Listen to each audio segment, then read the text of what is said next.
আসসালামু আলাইকুম। আমি অনামিকা স্বপ্নকুটিরে আরেকটি নতুন ব্লগ ভিডিও নিয়ে চলে আসলাম। আজকে অবশ্যই ট্রাভেলিং ব্লগ, কারণ আমি রিসেন্ট চিকিৎসা করতে যে কলকাতা গিয়েছি, ওখান থেকে হুট করে একটা ডিসিশন নিয়ে চলে গিয়েছিলাম দার্জিলিং। আমার কুটকুটি আমার সাথে ছিল, তাই ওকে নিয়ে দার্জিলিং ঘুরে আসলাম। যদিও দার্জিলিং এর আগেও আমি গিয়েছি, কিন্তু এখন আবার গেলাম, কারণ দার্জিলিং আমার কাছে খুবই ভালো লাগে। তো হোটেল থেকে চেক আউট করে বেরিয়ে গিয়েছি। আমরা শিয়ালদা স্টেশনে যাচ্ছি, কারণ আমরা যাচ্ছি ট্রেনে।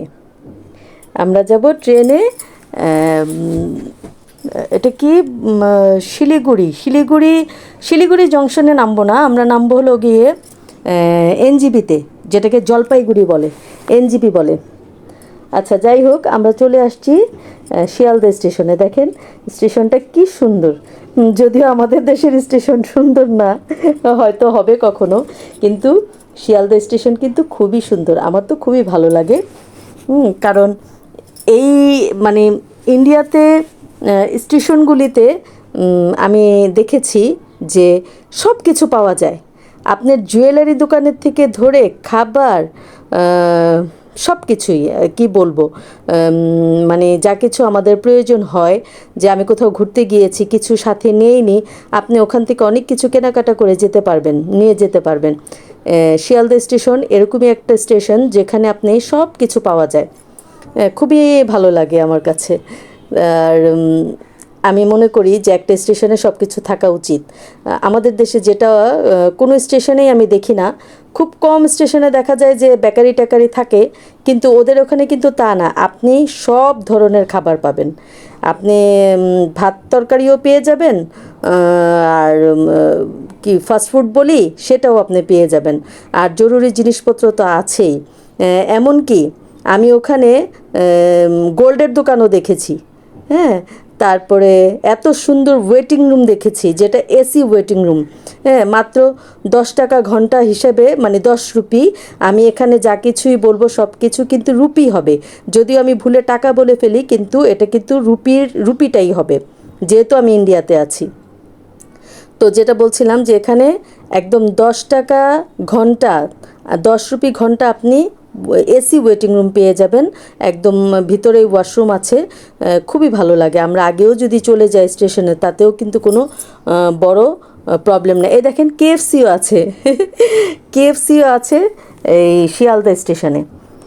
আর আমি একটু ডিটেলস কেন বলছি, হয়তো আমার অনেক কিছু ভুল হতে পারে, সেটা অবশ্যই ক্ষমার দৃষ্টিতে দেখবেন, কারণ আমি অনেক কিছু ভুলে যাই।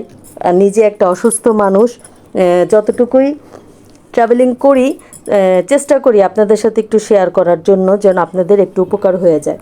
তো আমরা ট্রেনে ওঠার আগেই একটু হাঁটাহাঁটি করে ঘুরে দেখছিলাম।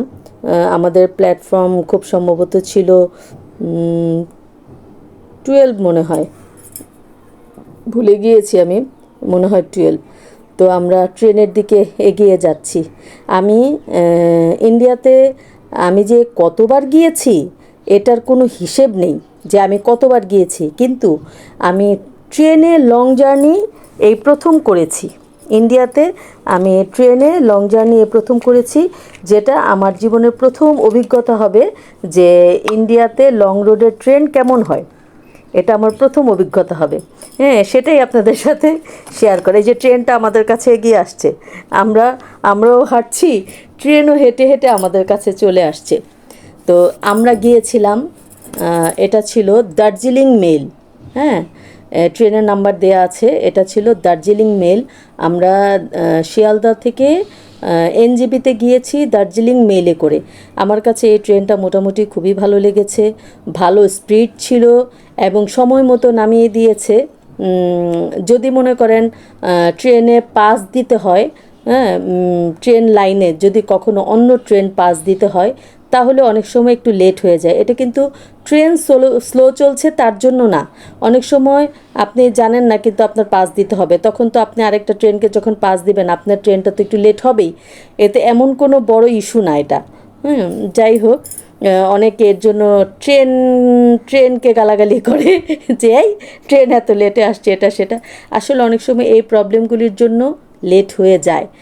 আর আমার কম্পার্টমেন্ট ছিল B2, হ্যাঁ, B2 3 টায়ার। আমি এ, যদিও এটা ট্রেনগুলি আমি আগেও ব্লগে দেখেছি, নিজে কখনো উঠিনি, এই প্রথম আমি উঠছি, কিন্তু আমি কিন্তু দেখেছি এই ট্রেনগুলি ব্লগে, অন্য অন্য ব্লগে। তো আমরা ট্রেনে উঠব। আর ট্রেনের উঠার পরে ট্রেনের ভিতরের যেই কিছু জিনিসপত্র আছে যেটা আমি আপনাদের সাথে শেয়ার করব। এই যে B2, হাঁটতে হাঁটতে গল্প করতে করতে B2-তে চলে আসলাম, AC 3 টায়ার আমাদেরটা। তো উঠে যাচ্ছি আমরা। উঠে আপনাদের সাথে কিছু জিনিস শেয়ার করব যেটা আমি আমাদের দেশে পাইনি, হ্যাঁ। কিন্তু পার্শ্ববর্তী দেশ ইন্ডিয়া, খুব একটা দেরি কিন্তু না, দূরেও না, মাত্র আধা ঘন্টা, ঘড়ির টাইমে আমাদের আধা ঘন্টা ডিফারেন্স। হ্যাঁ, কুটকুটি উঠে যাচ্ছে, সে উঠতেই পারছে না, কিভাবে উঠবে। হ্যাঁ, তো শেষ মুহূর্তে সে উঠেছে। তো আমি আপনাদেরকে ট্রেনটাই শেয়ার করতে চাচ্ছি, যে সুবিধাটা আমি মৈত্রীতেও পাইনি। আমি কিন্তু মৈত্রী দিয়ে অনেকবার কলকাতা গিয়েছি, কিন্তু মৈত্রীতেও এই সুবিধাটা দেখি না, যে শোয়ার জন্য, হ্যাঁ, ঘুমানোর জন্য এত সুন্দর প্রিপারেশন ওদের, হ্যাঁ, করে দিয়েছে আমাদেরকে, এত সুন্দর ব্যবস্থা করে দিয়েছে, যেটা আমি আসলে আমাদের দেশে কোথাও কোথাও, আমি আমাদের দেশে রাতের জার্নি করেছি ট্রেনে, কিন্তু কখনো এরকম সুবিধা দেখিনি। সেটা কেবিনে কেবিনে আছে কিনা আমি জানি না। এটা কিন্তু কেবিন না, এটা হলো গিয়ে অন্য সিস্টেমের, 2 টায়ার 3 টায়ার এরকম বলে ওরা, যেটাতে পরপর 3টা সিট থাকলে 3 টায়ার বলে, আর পরপর যদি 2টা সিট থাকে, যে নিচে একটা বসার আর উপরে একটা শোয়ার, দুটোতেই কিন্তু শুবে, দিনের বেলা বসে যাবে, রাতের বেলা শুয়ে যাবে। ওটাকেই 3 টায়ার বলে 3টা থাকলে, আর 2 টায়ার বলে 2টা থাকলে। আর এখানে বেসিন আছে, লো কমোড হাই কমোড দুইটাই আছে, ডাস্টবিন আছে, সব সুবিধাই আপনি এখানে পেয়ে যাবেন। আর আমার সবচেয়ে ভালো লেগেছে এসি কম্পার্টমেন্টের গেটগুলো ধাক্কা দিয়ে আপনি খুলে আবার লেগে যাবে। কিন্তু আমাদের দেশে কি হয়, যে আমি যে বেনাপুল এক্সপ্রেসে যখন যাই, দেখি ওটাকে আপনি টেনে খুলতে হবে, আবার টেনে লাগাতে হবে। কি করে অনেকে করে কি, এই কষ্টের জন্য খুলেই রেখে চলে যায়, তখন এসির ঠান্ডা কিন্তু এমনিতেই কমে যায়।